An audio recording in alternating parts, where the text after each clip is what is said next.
Welcome to our channel VD Max Academy. In this video we are going to see about constant sequence. If the range of a sequence is a singleton set, we have seen in previous video what is the range of a sequence. If the range of a sequence is a singleton set means the set contains single element, that is known as singleton set. It is called a constant sequence. If the range of the sequence has a single element in the set, then we can say it is as a constant sequence. A sequence Sn defined by Sn equal to A, that is singleton set that contains single element, that is A. For all n belongs to n is called a constant sequence. Example, Sn equal to 5. If you consider a sequence like this, that is 5, 5. This is a constant sequence. Example, the set contains the same element, that is 5, 5, 5, etc. Then we can say that Sn equal to 5. Here A equal to 5. Sn equal to A value is 5, so that Sn equal to 5. Then Sn is called a constant sequence. If the sequence exists like this manner, we can say it is a constant sequence. Then equality of two sequences. The two sequences Sn and Tn are said to be equal if Sn equal to Tn.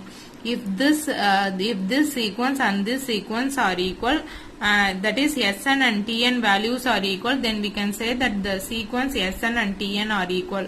That is, the length of the two sequences must be equal. Then we can say that the two sequences are equal.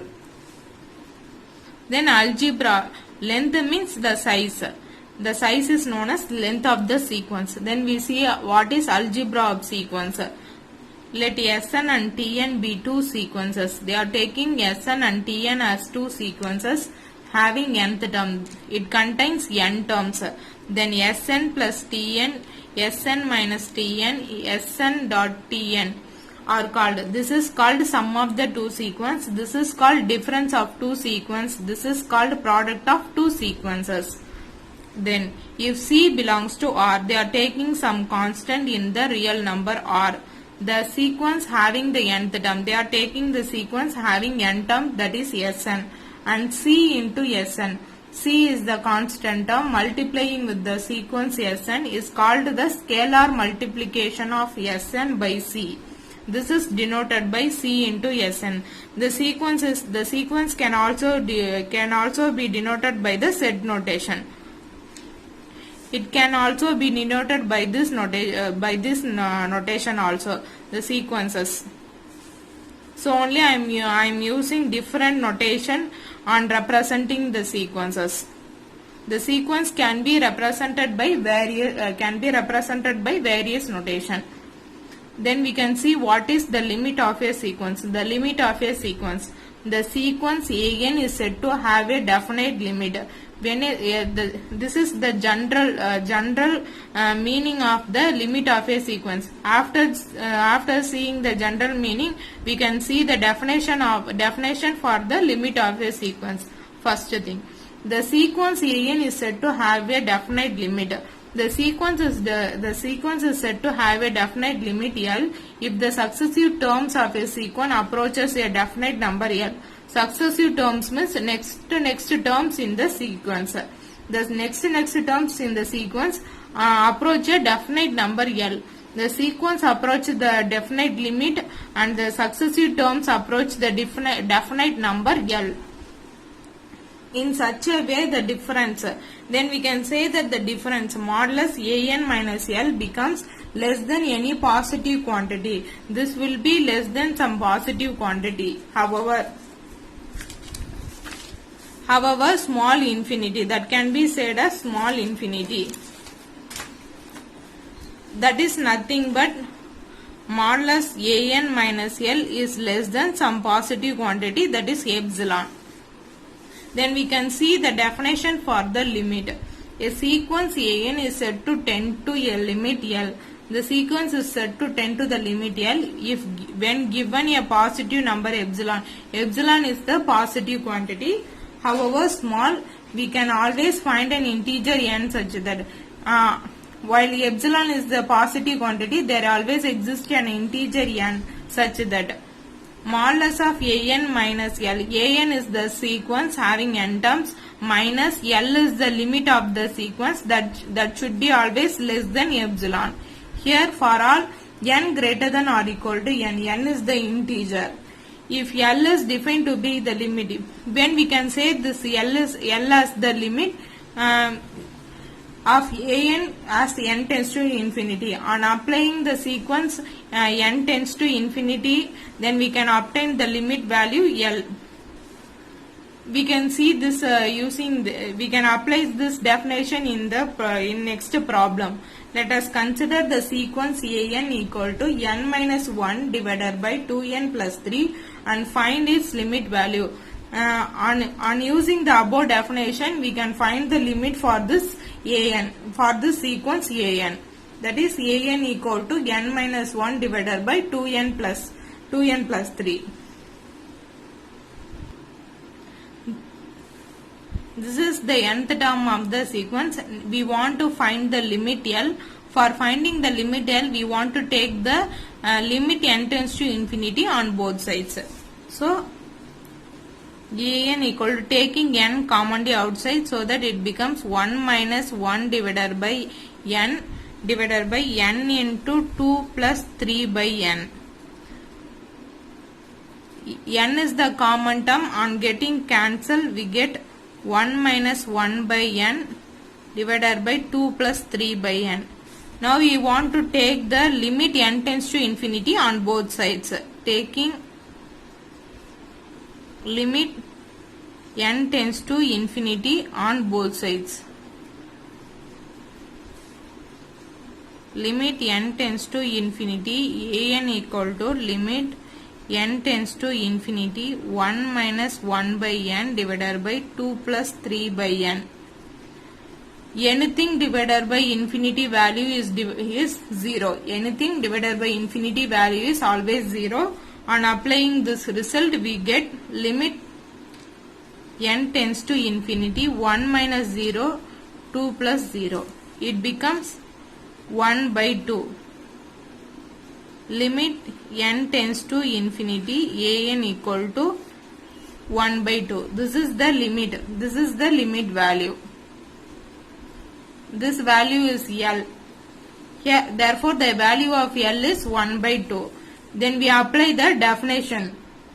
To apply the definition,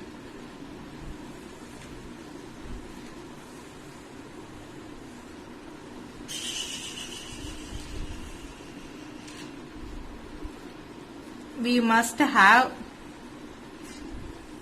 given epsilon greater than 0 is the condition. On taking epsilon greater than 0, there exists an integer n. This integer is the positive integer. There exists an integer n such that we want to write the an term. The an term is minus n minus 1 divided by 2n plus 3, and our limit value is 1 divided by 2. This is less than epsilon. We are taking this result using the definition. For all n greater than or equal to n. On cross multiplying this, we get 2 into n minus 1 divided by 2n plus 3 divided by 2 into 2n plus 3 less than epsilon. We need to multiply this 2 inside the bracket, then we get 2n minus 2. On multiplying the minus inside the bracket, it becomes 2n minus 3 divided by 2 into 2n plus 3 less than epsilon. On getting the plus and minus term cancel, it becomes minus 5 divided by 2 into 2n plus 3 less than epsilon. Since inside the modulus the minus term becomes plus, so it becomes 5 divided by 2 into 2n plus 3 less than epsilon. On taking the 5 by 2 to the next side, it becomes 1 divided by 2n plus 3 less than 2 epsilon by 5. On cancelling the reciprocal terms, it becomes 2n plus 3. The less than symbol becomes greater than 5 by 2 epsilon. Taking the 3 to the right hand side, it becomes 2n greater than 5 by 2 epsilon minus 3. Taking this 2 to the right hand side, it becomes n greater than 5. It is in the multiplication. Taking to the right hand side, it becomes division, so that it becomes 4 epsilon minus 3 by 2. This is some positive term. This is some positive quantity, so that it becomes n greater than or equal to n. So we satisfied the definition condition. Therefore, we can say that this shows that